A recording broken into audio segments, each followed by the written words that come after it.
we're live, brother. How you doing, man? Good. Hey, pretty good. Pretty good. Excited tonight. Got another 23 recruit here. Don't worry about it. Hey, Connor, it happens all the time when we get three people on here because just me and Jeremy are usually doing the show. But really, really excited to have another 23 commits. The class has been on fire. So we're going to have some questions for Connor, but we're also going to take some comments from those that are listening tonight. But hopefully you enjoy the show. Yeah, good to have you, Connor. Again, tracking that you're a senior at Frisco Wakeland. Frisco's been pretty good to the Longhorns over the last couple of years, talking about Jalen Ford. And then, of course, in that Prosper area, you got Jake Majors. Mm-hmm. And then, Cole Hudson, good friends with his father. His father actually may be watching here tonight. Frisco's been really, really good to Longhorns. Happy you're joining this 23 recruiting class, but I'm going to take you back a couple of weeks. Noticed on social media that you recently took a family trip to Italy. Can you describe that for the audience? Well, it didn't start great because we started in Venice, but we went through Toronto, and that was crazy, and so they lost our luggage. And so we were in Venice without luggage for 2 days. Thankfully, they got it back when we went back to the airport to rent a car. But obviously I'm a big guy, and so they don't really have any clothes for me in Italy. That was tough, but we got to get back. Then we went up into Austria and Germany, toured like Munich, Munich and Salzburg, and then we went back down into Italy, and we went to Florence, and then we went to my grandfather's house. He lives there, and so. It was a fun trip. It was tiring, very tiring, but it was fun. So y'all stayed busy all the time you were there, and I know that you're going to be an early enrollee. Of course, right after this fall semester, you're going to head down to Austin to join the football team and be available for spring practice. Do you anticipate this being the last family trip that you take? Well, my family and I were thinking of going to Mexico like right before I enroll, and so that'll probably be my grad trip, but we'll see.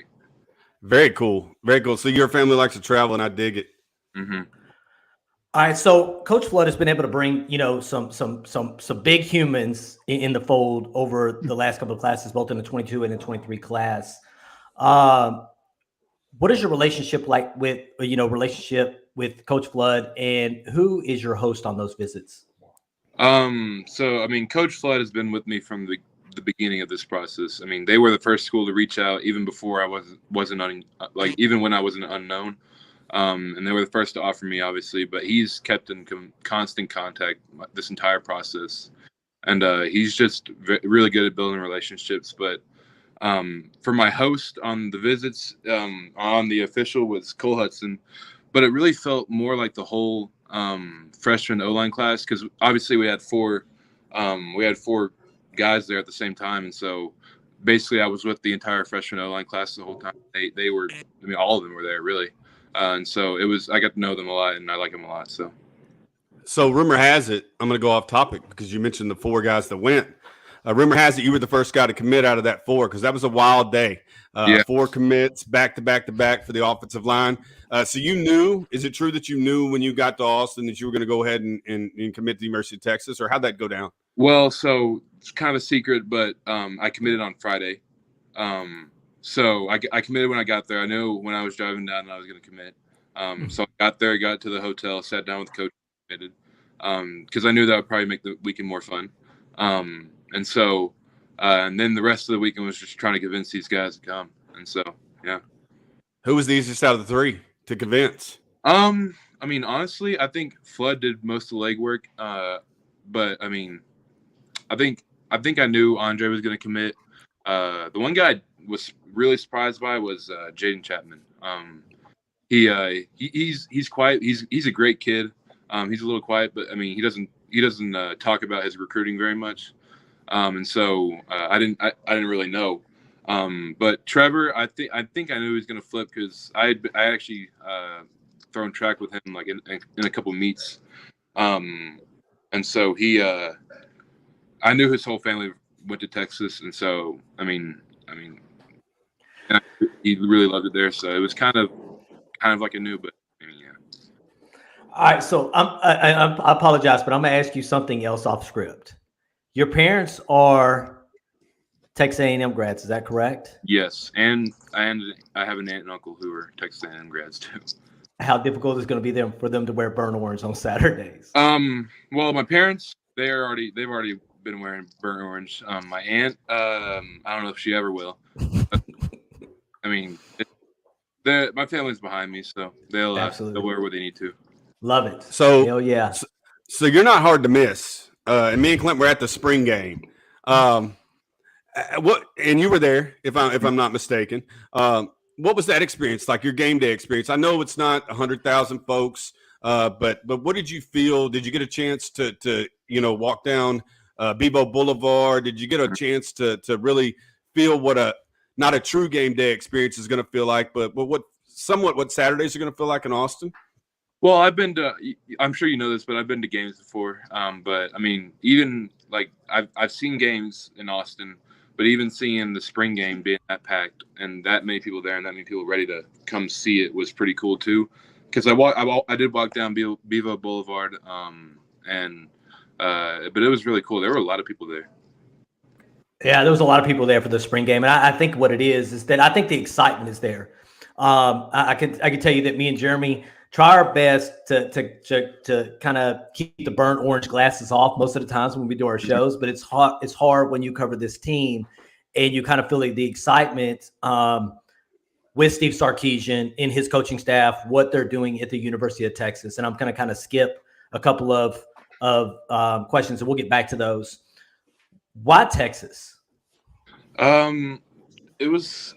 Well, I mean, there's a lot of reasons, but it was more a feeling than anything else. I mean, like everybody asked me, like, was it hard to not go to A&M? And my honest answer, no, because Texas was right. I know it's right, and I have no regrets. But obviously, like the obvious answers are the coaching, Sark. I mean, I haven't met a coach there that I don't like. It's not even just Sark or Flood. It's just that whole staff is great. And so that, and then also the players too. I've made good connections with the players, so I'm completely on board. So I want to transition because we've had Trevor on the show, we've had Samaji on the show, and they've said the same thing, that when they arrived, it's not your position coach that greets you, it's not your host that greets you, it's the whole coaching staff and the current players. And they welcome you, and it's a family atmosphere from the time you get out of the car to the time you leave. Is that the sense you get every time you go down there, that it's they're building that family? Because Sark said that during media day. He was more worried about fixing the program as far as the 85 scholarship players and getting the best 85, which he's done in the 22 class. And we know where your class is headed with the 18 total commits and the guys that you still have on the board. But he talked about culture, and he talked about bringing the team and team cohesion. Have you seen that even with your recruiting class, how they try to bring you in and allow you to be a part of the team already, even though you're not on scholarship yet? Well, they did a good job of keeping all the recruits together for most of the visit. And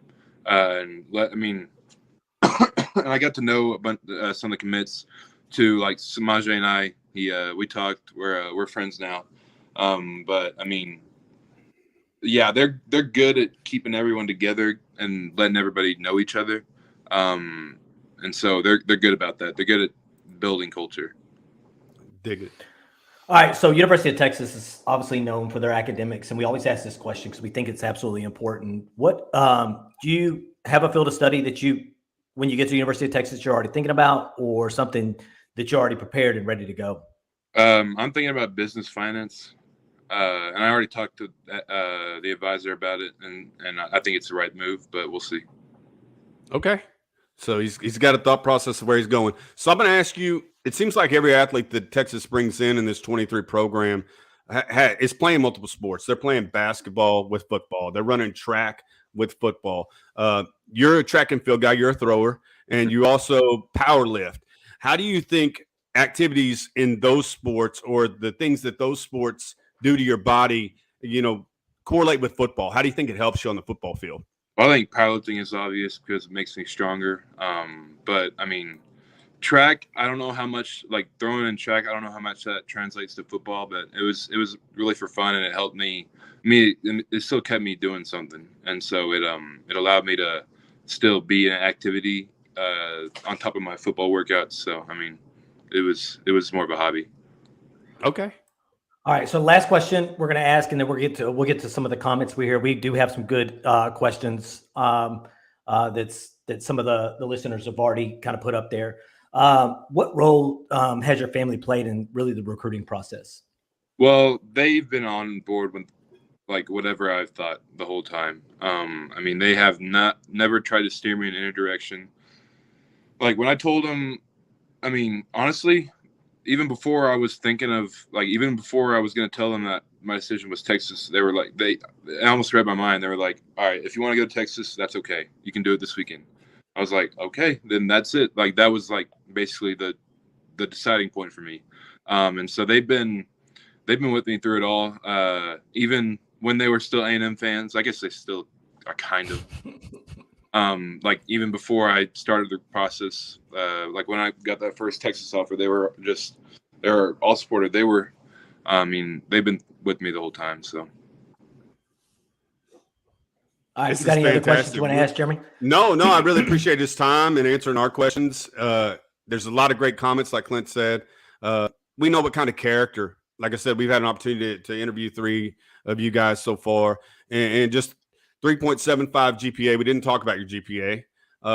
Trevor's rolling a 3 really high 3 to 4 and 1270 on his SAT. So we see Texas is bringing in smart, articulate. The word that we're seeing is wholesome, grounded. Just great kids that are getting added to this Texas football program, not just for their football abilities, but like you said, for their intellect, for their qualities and human beings that they are, and it's exciting to see that. But no, sorry.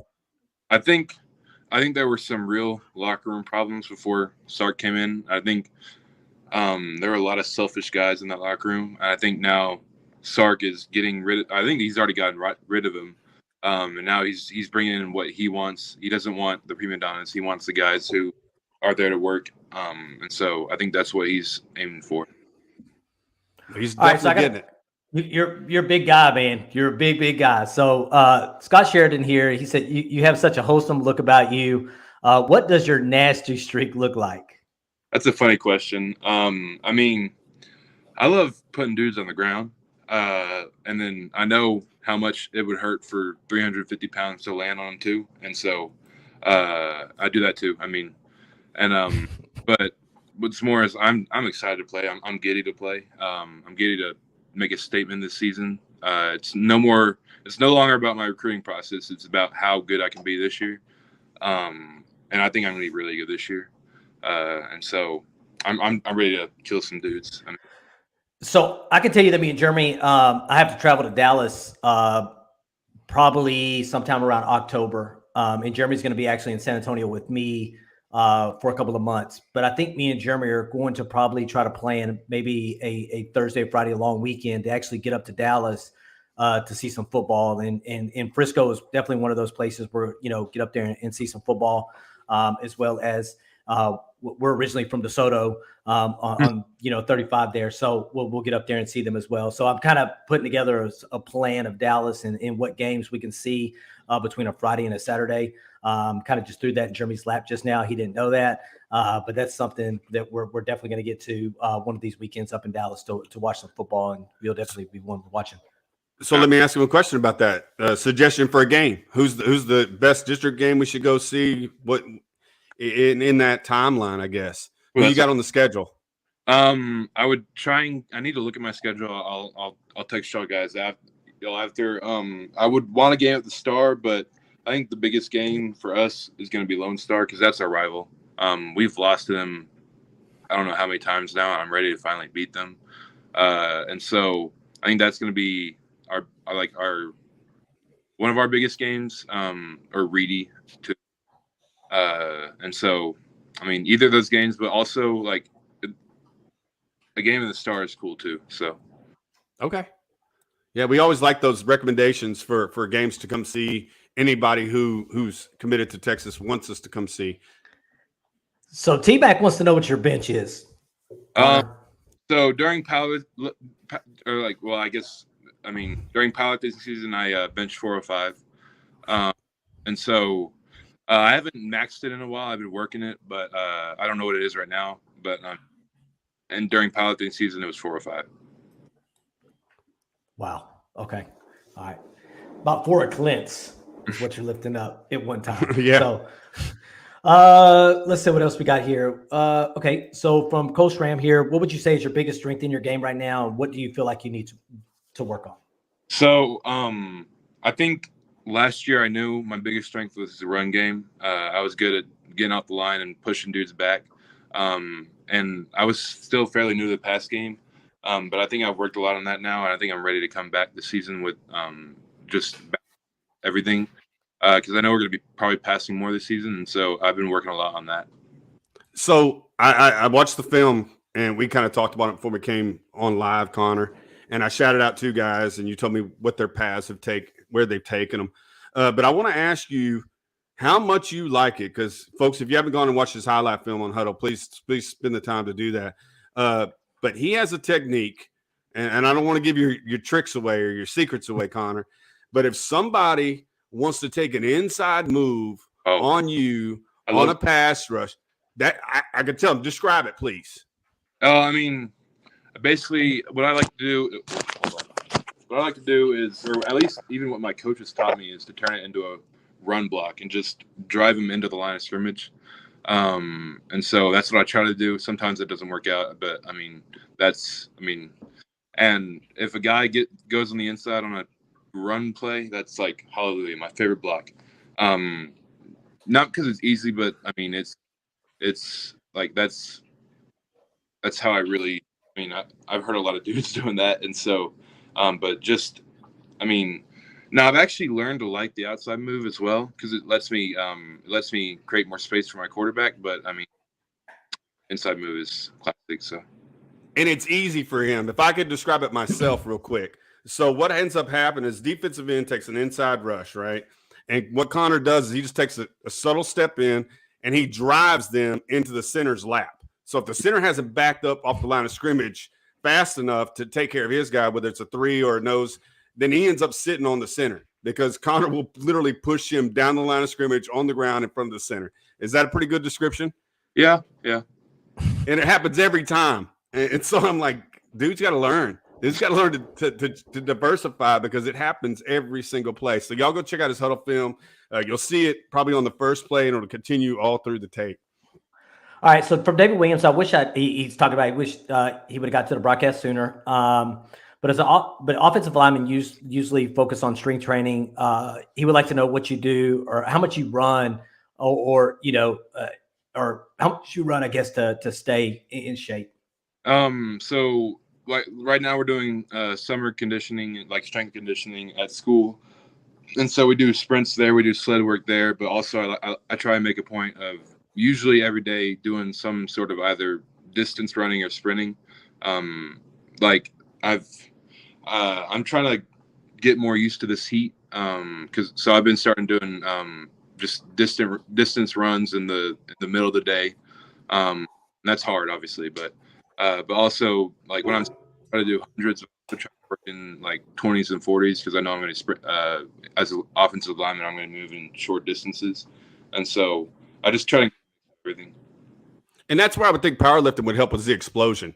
Because like you said, you're only going 20, 30 yards max downfield, getting to that second level. So that explosion, getting off the ball and run plays and like you said, blowing up the first guy and working your way back to that second guy. I would think that's where powerlifting would translate the most in a football setting.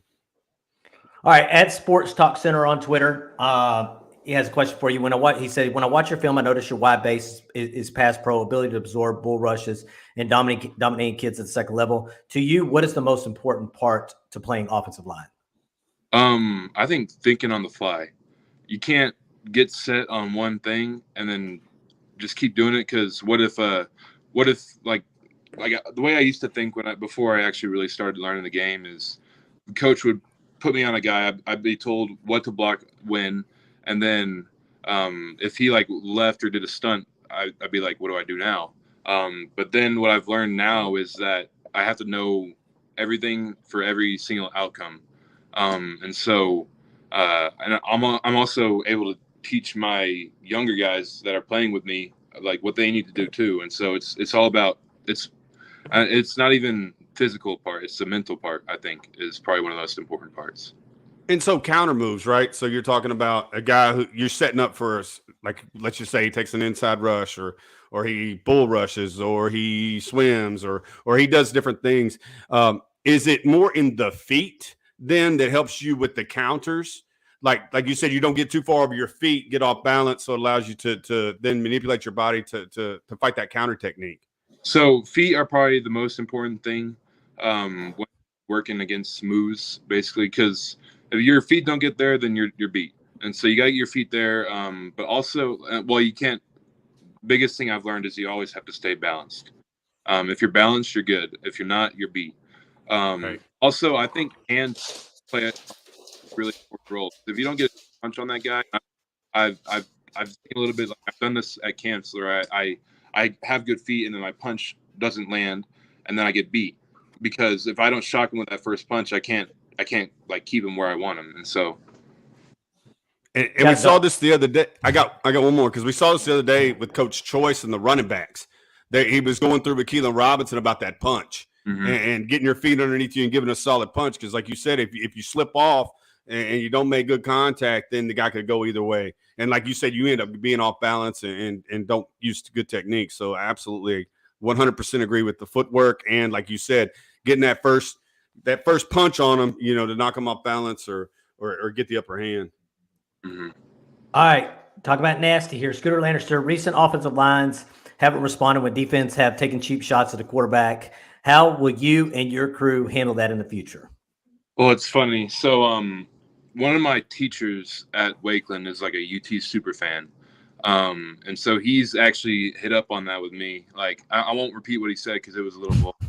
But he told me like you should stomp them into the ground basically if they touch your quarterback. And so if that happens, you got to take that personally because that was your fault when they touch. And so you got to take that personally and never let them do it again. And so that's what I think about that. And the quarterback for your class is a pretty popular young man for the 23 class. Yeah. Your relationship with Arch. So I've only met him on one visit. And so I talked to him, and he's a great guy. Really, I think he's really humble too. Because and that's what I want, obviously. But I don't want a guy who's just all about the recruiting. I want a guy who is really nice too. And so I think he's a great guy. But I watched him eat crawfish too, and he's like really good at it. Because he's from Louisiana. So, but he's and then. I think now that we're in the same class together, basically, I think we've started talking a little more online too. But yeah, I think we'll be friends.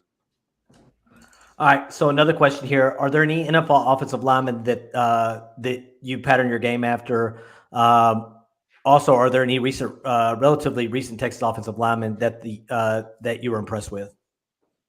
So if I had a guy to base my game off of, that's a hard one. Honestly, right now I think Trent Williams because he's the best right now, and I want to be the best, obviously. But and he's also like he's got the nastiness in him that I want too, and so he's one of those guys. But I think honestly, I'm not trying to be biased, but Cole Hudson, he's done great already for how long he's already been there. But another guy is Junior, and I don't even know how to say his last name. It's hard. But he's got a nastiness in him that I like to see too. So we'll see. All right, Angelau and Hudson, got it. So Trent Williams is the first 99 rated player. I think on Madden, I think he's the first offensive line to reach that 99.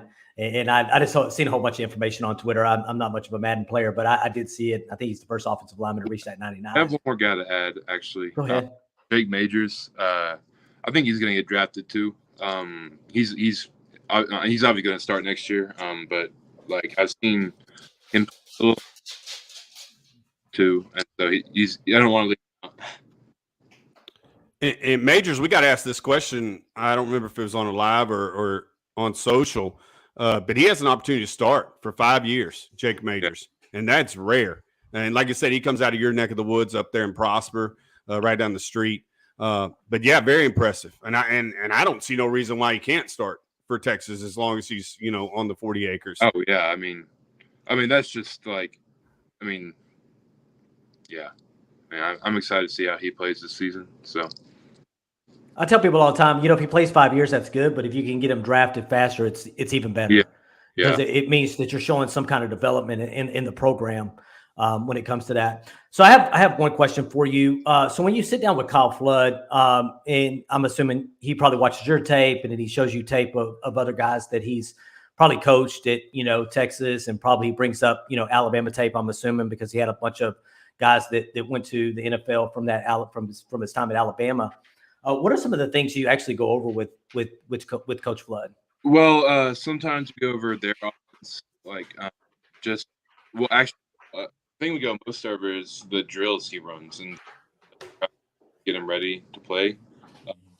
So it's just the different stuff he uses, the different drills, and then also he goes through my film, obviously, just critiquing my camp film and my game film from what he's seen, and then he also is starting to teach me his offense too. That's good stuff. Hey, I got one up here real quick.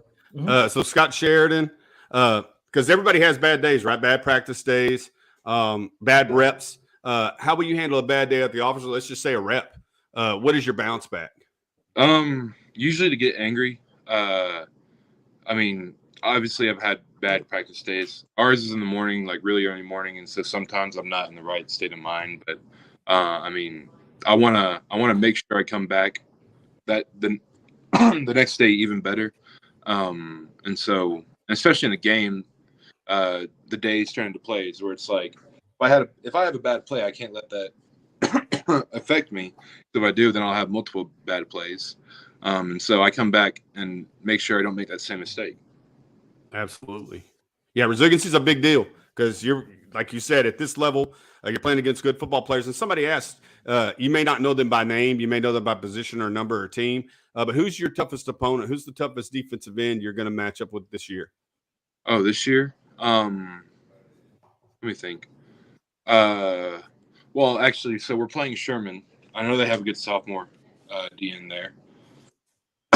And so I think he's going to be a threat. And then some of the schools who I think may not have just individually good guys, I think they're going to be good units. I think Lone Star is going to be good. I think Frisco is going to be good too. So those are probably the ones I'm looking out for. Okay. Clint, you find something you like? I'm looking. I'm doing now, let me grab this one.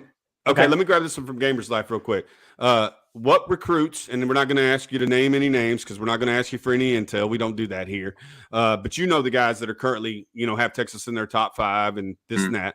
What recruits would you like to play with that are currently uncommitted, either side of the ball? Well, yeah, I'll name names. I want Anthony Hill. So I played Anthony Hill last year. That dude's a monster. And so, I want him on my team at Texas. I don't think I do. I want Malik Muhammad. I want Darian. Who else? I want Jalen Hill too. I think we need one more receiver, and I think he's going to be it. And so I want him too. Who else? There's a couple more, but one guy. I think he's choosing between us or Oregon. Colin Vasek. I want him too. He's going to be good. So we'll see. Let's get them all. You know what I'm saying? Let's just line them up and let's get them all. So I don't. Besides Jalen Hill, I don't know how many more offensive players we need. Honestly, I think we may take one more lineman, but I have no idea. That's up to Flood. But defense. We got our offense. I think we need to start working on defense a little more. So I think the guys I've already named. Who else? If y'all have anything, we got a whole bunch of names: Javian Taviano, Yeah. Uh, Braylon Shelby. We got all kinds of names we want to throw out there. So yeah, I just forget sometimes, but yeah. no, it's all good, man. Well, I'm gonna let you know we kept you on here for about 30 minutes. We definitely appreciate your time. We know you're busy guy. Getting ready for the football. Football's coming up shortly. We'll definitely keep in touch with you as you go throughout the year, and before you get to the University of Texas, probably have you back on the show if you like to come on. But we appreciate your time. We appreciate the comments that came from the listeners. Anything you want to add before you get off here? No, not really. All right. Well, we need to throw them a hook 'em, brother. Hook 'em. Hook 'em. All right, man. Have a good night. Thanks a lot, Connor. Thank we you. appreciate you, Bubba. All right, man. Thank you. All right, there you go. There it is. 6'6", 345 pounds. One question I did want to ask him, because I was just on Twitter a while ago, and Georgia, just like, our guy Sadir, who committed to the Texas, they picked up a nose tackle that's 6'5", 345 pounds. What is it like going against someone like that? You know what I'm saying? Like that is, to me, is crazy. That's like 715 pounds going up against each other. Yeah. And it's hard to move people. But like I said, regardless of the opponent, because of course you're going to see his film and you're going to see that he has, playing against undersized guys as well as guys that are probably D1 size. And he has the ability to manhandle them. Like I said, when they take an inside rush on a pass play, it's a bad business decision for them. Like I said, they get thrown in the center's lap. And he talked about finishing blocks, right? So if he does get you on the ground, he does like to drop 345 pounds on you whenever he can, because he knows, not just for that play, but it's gonna hurt you down the line. You're gonna have to deal with that for play 2, 3, 4, 5, because it takes a toll on you to get hit by a gentleman his size. Yeah. Let's talk about something real quick that I seen on Twitter, and then me and you did some research on before we came on the show. And this is kind of funny. This is really off topic of something we usually talk about. My wife was kind of giving me, I guess they call it the tea, some information on something, a celebrity was happening. And I got on Twitter, and Kyle Umlong had a stat out there, and he says that every time that J-Lo got married since 2000, this millennial, that Texas went 11-1. Or won 11 games. That's a crazy stat, man. And then we looked it up, who she married, when she married it. And I think you got the years that we won those 11 games and who she married. Is that correct? I don't know if you wrote it down. I had 01 and 04. Of course, Mark Anthony was 04. And then she married another young man in 2001. Yeah, they were 11-1 in 2004 and 11-2 in 2001. So, yeah, it is accurate. Every time she gets married in the millennium, Texas wins 11 games. So let's see if we can't get that mojo started. Yep. So, hey, who knows? 11 game, 11 wins is based on now J-Lo's marital status. You know what I'm saying? I think she's been married 6 times, by the way. I think my wife was telling me she's been married like 6 times. She didn't marry A-Rod. I guess they were just a thing. I guess, and she went on to marry Ben Affleck this Saturday in Las Vegas. The crazy things that we talk about on here. I'm not sure if Michael Sprill's on here tonight, but he left in the comments. He was like, "Hey man, where's the birds up there?" Yeah, the birds no longer up there. I actually took. If you don't know, if you watch the show quite a bit, you'll know that I kind of changed this out with the bird is here. I'm actually gonna take this bird to the trash after this show. Or I'll hide it somewhere so she can't change it out anymore, and we can just keep that up there for those that pay attention to that. Yeah, definitely big humans. Please hit that like button so that, smash this like button for the big humans. And then you got smash this like button for something really cool that they said. Thumbs up, everyone. Get this trending for other fans that missed the lives. Yeah, again, we're growing the channel. Trying to provide content you got a show from us every single day, whether it was a live show or a video. After this, we actually have a call with someone that we're going to take at around 8:05, somebody that Longhorn fans know very, very well. And he's probably going to come on here in the near future to bless us with his presence. It's somebody that I named the other day, as a matter of fact. and said, I'd like to have him on the show. And they reached out today. And like I said, we have a call at 8 o'clock to see if we can't line that up. Let me get rid of Sam real quick. Yeah, absolutely. So Dino Corner Sports here. You guys got me sipping that burnt orange Kool-Aid with 11-win talk. I'm not saying we're winning 11 wins. We're getting 11 wins. I'm an 8-4 guy right now, 8-4. That may go up a game. I obviously after fall camp starts and then the Kool-Aid gets real good, real sweet. And that may go up, go from 8-4 to 9-3. I'm not promising an 11-win season. What I'm telling you is that anytime that J-Lo decides she wants to get married, since 2000, the chances of Texas winning 11 games got a little higher. But we'll kind of see where that goes. Steve Sexton said, I'm not the only one. I guess I'm just glad I'm not the only one stalking J-Lo. I can tell you, Steve, I probably wouldn't have known about it unless my wife told me. She's probably in her 50s now, J-Lo? Yeah. She's about the same age as us. Probably or in her me. 50s. Yeah. All right. So Malik Muhammad, let's change it off J-Lo. So Malik Muhammad commits tomorrow night. Again, you heard Connor Stroh talk about how he'd like to have him in his class. We believe the crystal balls out there, the prognosticators believe that we're going to add him to the secondary as part of the 23 class. Big get, huh? What's your thoughts on Malik Muhammad? Long, rangy, good hips, could shut down one side of the field. And that is what we need. He's obviously coming from South Oak Cliff, won a championship there this last year. They got a hell of a defensive back. They got a hell of a defense. They got a lot of guys, man. But yeah, absolutely. I think it was probably, if you read, obviously what the insiders are saying, from 247 and other sources, it sounded like in February, March, we didn't even have a shot from Malik Muhammad. And then all of a sudden, he takes a visit. He enjoys the hell out of visit. You can actually go watch that visit from start to end. There's a 30-minute video out there on YouTube with Malik Muhammad's visit. And I can tell you, that's where you kind of see where this family environment comes in. You can see every one of the coaches that are involved in what they're doing every minute of every day that they're there. But here we are. We sit today, and I think it's 100% crystal balls. You got guys like Jonte Cook coming out. Tomorrow's going to be a really good day. You got Billy Walton tweeting behind it, talking about we get another one. So kind of everybody understands that. But I think it just starts with Malik Muhammad. Obviously, Jeff Banks put out some eyes today.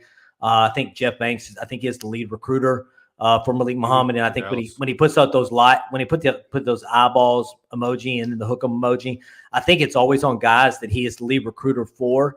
So that's a really good sign. Or it could be, we'll see, maybe a Sark after dark. But I think Malik's probably going to be the next one, and then after Malik, you have Cedric Baxter, I think August 10th, and then good chance you're probably going to land Jalen Hale sometime in September. But your thoughts on Malik, man, and what he can bring to the 48? No, I tweeted out a couple of weeks ago when the rumors started that he was probably going to end up at Texas. Size, athleticism. Again, he was a DeSoto West guy. So I saw somebody tweeted out a picture of him when he was in junior high. So I really want to get some of these DeSoto guys on. He was originally from DeSoto, transferred to IMG, and then when he came back to the Dallas area, he went to South Oak Cliff. But so just to talk about DeSoto geography real quick, Hampton Road divides DeSoto East and DeSoto West. So basically, if you live on the east side of Hampton Road, you go to DeSoto East, and live on the west side, you go to DeSoto West, and then we all funnel into one high school. But yeah, so I kind of want to talk about his DeSoto West jersey. But yeah, you're getting a hell of an athlete. Like I said, athletically, he has the potential to, like you said, shut down one side of the field. And he's versatile, right? He could play in the slot. He could play outside. And like I said, he played at IMG, so he's developed very well. He came to Sauk. He's a winner. He came back to the state of Texas to win a state championship with Coach Todd and the Golden Bears, and that happened. So really excited about the inclusion of him in this program to go along with Derek Williams. And again, you talked about Javian Toviano, and you talked about other secondary members. And like I said, if you can get those linebackers, if you can get the Anthony Hill to package with Samaje Burrell and forgive me, but the kid out of Hawaii, the linebacker, LaFau, your linebacker, your second level is looking pretty good, and then we're going to continue to recruit the David Hicks, the defensive lineman, to go along with the Sadir Mitchell to shore up that. Because I think Connor's right. I think you may look for one more receiver, you may look for another offensive lineman, and you may go after Cedric Baxter and those three, and then you are all defense. I know they're throwing that offers to Miles McVay. I know they're talking to TJ Shanahan, but at a certain point, this class is going to reach 28, and then you're just going to have to decide what's your greatest position of need and fill that side. And for me, it's the defense. So I think Connor's hitting it right on the head when he says probably about 3 or 4 more offensive guys, and then we're going to shift to the defense. Yeah, and you think about it, man. We've talked about this ad nauseum when this Arch Madness started happening. Is what are the numbers? And how do you get what you necessarily need to without telling these, high 4-star, 5-star like a Deuce Robinson, right? That's going to come visit in the Alabama game, top tight end in the country, has a relationship with Arch, but also one of the best baseball players in the country that may have an opportunity to play at University of Texas baseball. It's kind of hard to turn down, I think the crystal balls are to USC at this particular point, but to get someone like him to come visit, but then you're also talking about Jalen Hale, you're talking about Cedric Baxter, and then you're talking about maybe another offensive lineman. And then I think at that particular point, you're going after the big whales. You know what I'm saying? Like the big whales, like you've set a floor. Now all of a sudden we can spend our time. Obviously you want to make sure that you're keeping those same relationships that you built with the guys that are already committed. But at the same time, you could go after those guys and kind of pick them off from those positions of needs that you really want. If I was to say that we need to land 2 guys right now, obviously David Hicks is a big one because on the defensive side of the ball, Texas hasn't probably signed a guy that's I can't tell you the last time they signed a 5-star defensive lineman. I'm not sure if Alfred Collins was a 5-star. I think he was a high 4-star, maybe a 5-star. Yeah, very, very high 4-star. But that was the last time I remember us signing a really high, highly ranked defensive lineman. But to me, it comes down to obviously Hill and Taviano, and probably one more. They say Taviano's a safety, so it may be between Matthews, Taviano, Hill. But definitely that defensive side of the ball, man, is where we need to nail it at, because I think that's where we need the most help. I wonder if I'm just thinking out loud because you already got 2 tight ends in this class, Will Randall and Spencer Shannon. Like you said, Deuce Robinson is the best tight end in the country. I wonder if he's serious about playing baseball. And I know every guy that plays baseball doesn't get a scholarship. So I just wonder if this is a 3 tight end. Well, this will end up being a 3 tight end class, because if I got to think about an odd man out, right? I got the number 1 player in the country coming in Arch Manning. His teammate is Will Randall. Right. And Spencer Shannon and Will Randall aren't that far off as far as comps and where they are in the nation as far as tight ends. So if Deuce Robinson, it may be one of those things we talked about earlier, where if you got to lose a member of the recruiting class, that tight end position, if Deuce Robinson he's definitely a take. If you take him, where does this class attrit? Or do you pull 3 tight ends? Because again, this tight end room is pretty young with Jatavian Sanders, Gunnar Helm, Juan Davis, and then you would have 3 incoming freshmen. So again, you're going to have to manipulate this class some way to have the ability to bring 3 tight ends. That's just my opinion. If he was to want to come to the University of Texas. And can we pub the channel? Thank you, Scott Sheridan, so much for $10. We haven't really pubbed the channel on the first 45 minutes that we've been talking. Connor was great. Spent 30 minutes with us, and then had a great time with him. Now we're transitioning to the rest of the show. But if you would, please, guys are saying it here. There's 84 folks in here. If you would not mind hitting that like button, we really, really would appreciate it. Again, I don't know the YouTube algorithm, but you want everybody that didn't get to watch this live to have an opportunity to come back and watch it. If they don't know what's out there because folks aren't hitting the like button, I don't know how it works. But please hit that like button for us if you like the content we're bringing. Again, we're trying to bring as much content as we possibly can as we prepare for football season. Again, we're preparing another show right after this. We'll get on the phone and talk to this gentleman about coming on the show at a future date, and we'll try to get that one out as soon as possible. But please subscribe to the channel. If you haven't, again, we're going to start shifting into actual football talk and a little bit away from recruiting in the next couple of months. And then, of course, the Inner Circle. Start a membership program, $4.99 a month, get you emoji usage, get you badges, but most of all, it gets you sneak previews to the content before we release it for the videos. It gets you in-game chats during the fall season. It gets you in-game commentaries with the mics on, with the cameras on, with the game on, with us, with me. I'll say with me because I haven't got Clint committed yet. With me for Alabama and Oklahoma. So it's a place to come talk during the game, feedback with the cameras on. We've been doing the in-game chats for the last couple of years. Those are going to be members only this year. So please join the Inner Circle. Again, it's $5 a month and become a part of the Texas Football Talk family. Yeah. Good job, man. That was good. A couple of things here, man. I don't know what is going to happen with Harrison Pilot at this particular point. You know, I'm never going to say that someone's not a take that has a Texas offer, but I think the longer you wait around at this point in time, the less that offer may mean something, you know, because at any particular point they could say, hey, you know what, we gave you an opportunity, you know, to commit to the Texas, but at this particular, we've taken too many wide receivers, you know, especially if you get Jalen Hale.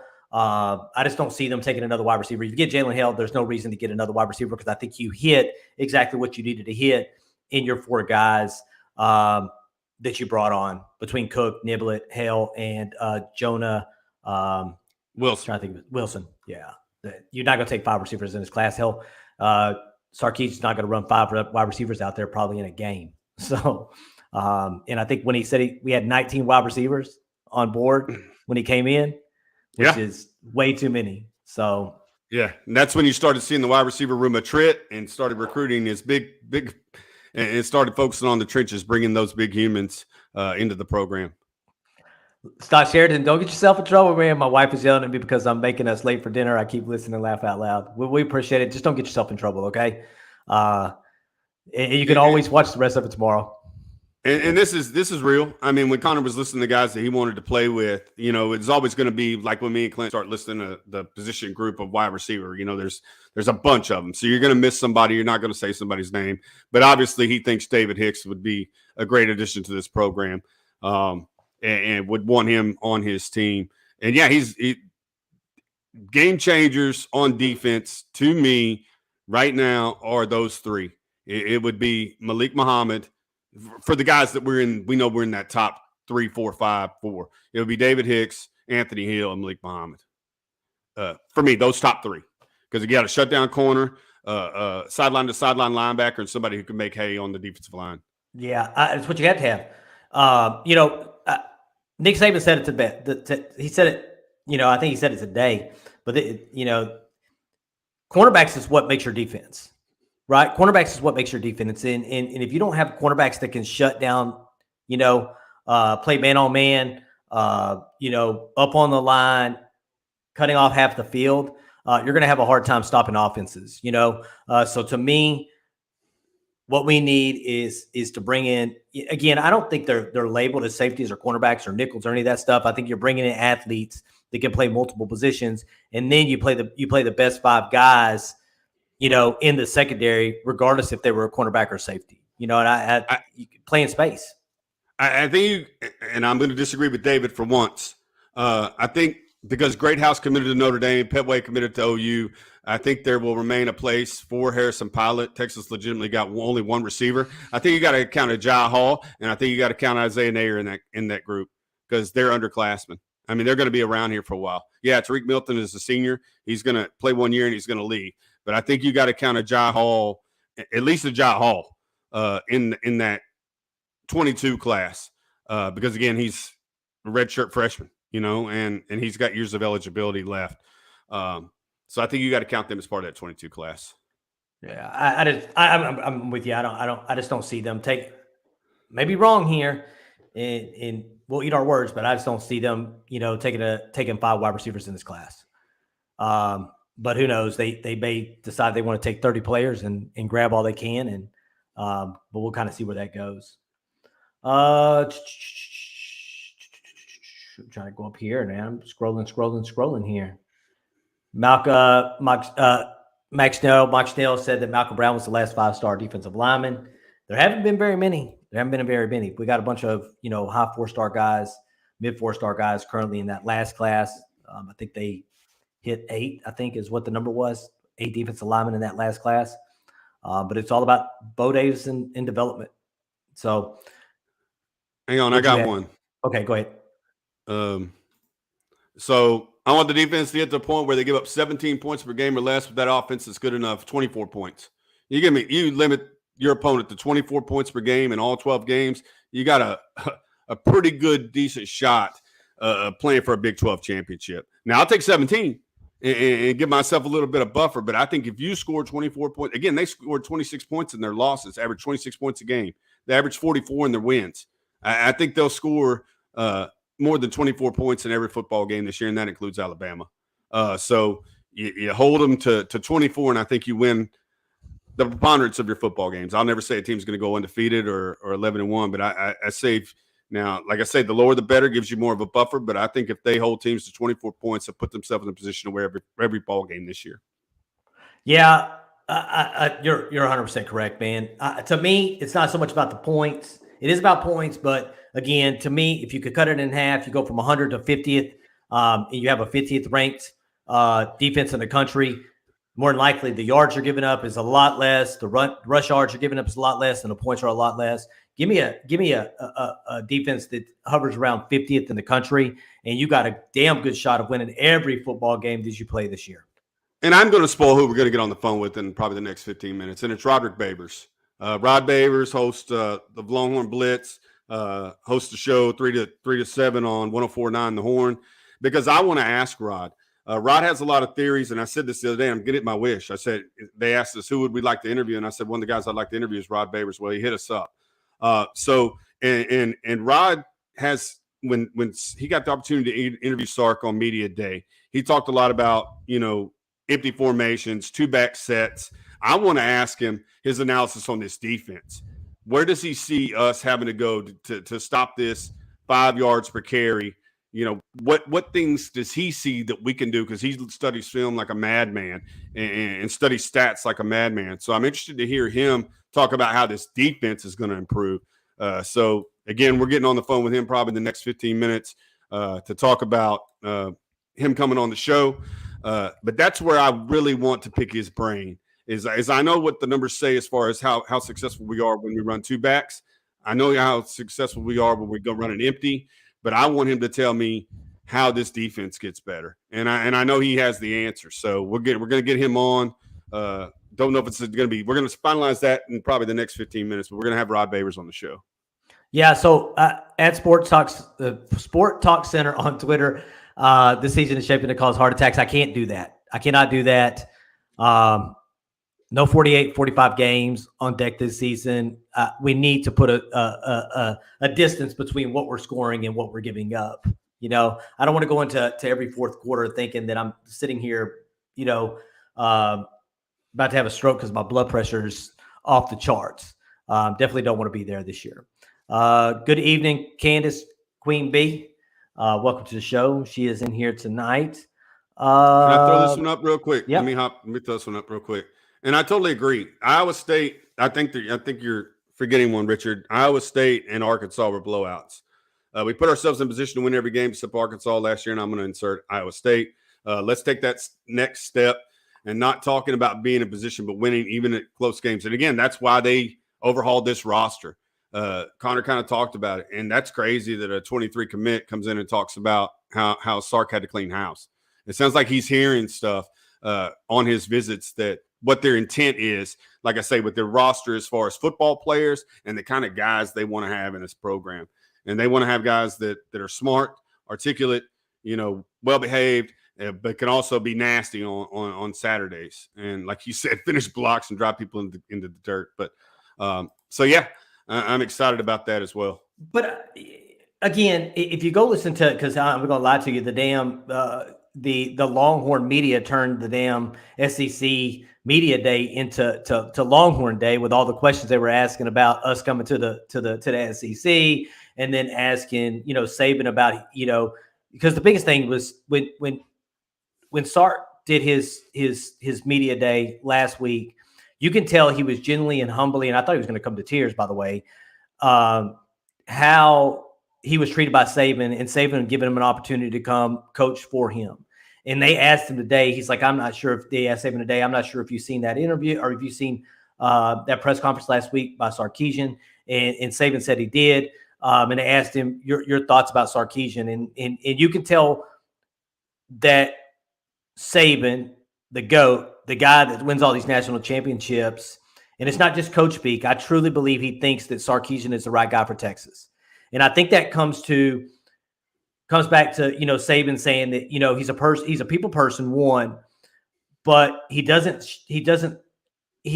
a culture guy. And anytime that somebody wasn't fitting the culture, he let them know that wasn't the way that we handle business. And I think that's the way that Texas changes it's not, it's my way or the highway. And you got to understand that you're coming to University of Texas to play football in front of 100,000 fans every Saturday night or Thursday, whatever the game is, or Friday.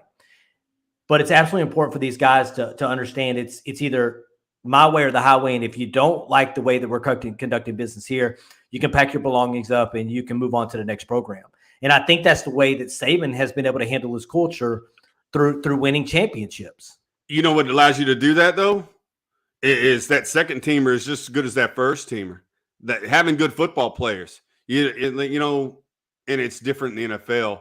But they always talk about how the early '90s Cowboys, when they had Emmett and Michael and those guys, got treated different. Like Jimmy would cut a guy who did this violation, but the rules were different for Michael and Emmett. What allows you to really be able to do that is bringing one great football player after one great football player after one great football player, so you don't have to second guess dismissing somebody from your football team. But if you're got a 5-7 record and you're trying to improve the football team and you're put in a position to have to cut a guy who's your best linebacker, safety, wide receiver, you're going to have a second thought about releasing them or telling them to hit the road.